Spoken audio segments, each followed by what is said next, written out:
Ang tunay na sukatan ng isang pamahalaan ay hindi kung gaano karami ang proyekto, kundi kung gaano kabilis, kalinaw at kaepektibo ang serbisyong nararamdaman ng tao araw-araw.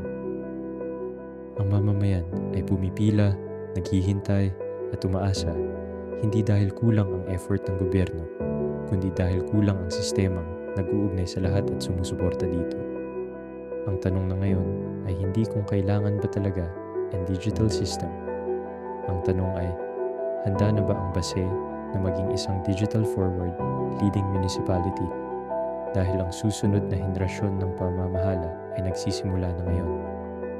Panahon na para ang serbisyo ay maging mabilis, connected, and real-time. Sa tulong ng serbisyo.org, ang Base hindi lang nagiging digital, nagiging mas mabilis, mas malinaw, at mas epektibo ang pamamahala.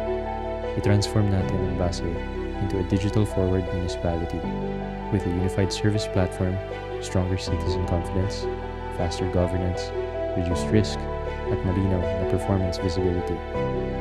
Ang system ang nag-a-assign, nagpe-prioritize, at nagmo-monitor automatically. Mula request hanggang payment, tapos agad, real-time. Dati, para lang makakuha ng serbisyo, kailangan pumila at maghintay. Mabagal, mano-mano, at nakakaubos ng oras.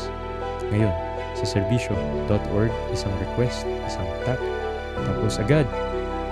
At sa huli, serbisyo.org is not just a platform.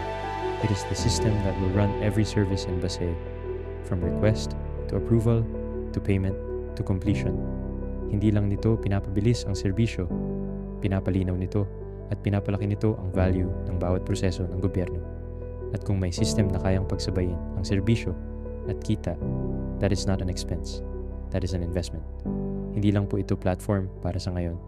Ito ay pundasyon para sa susunod na henerasyon ng pamumuno na may mas transparent na gobyerno, mas kontroladong operasyon, mas empowered na liderato at isang legacy na magtatagal.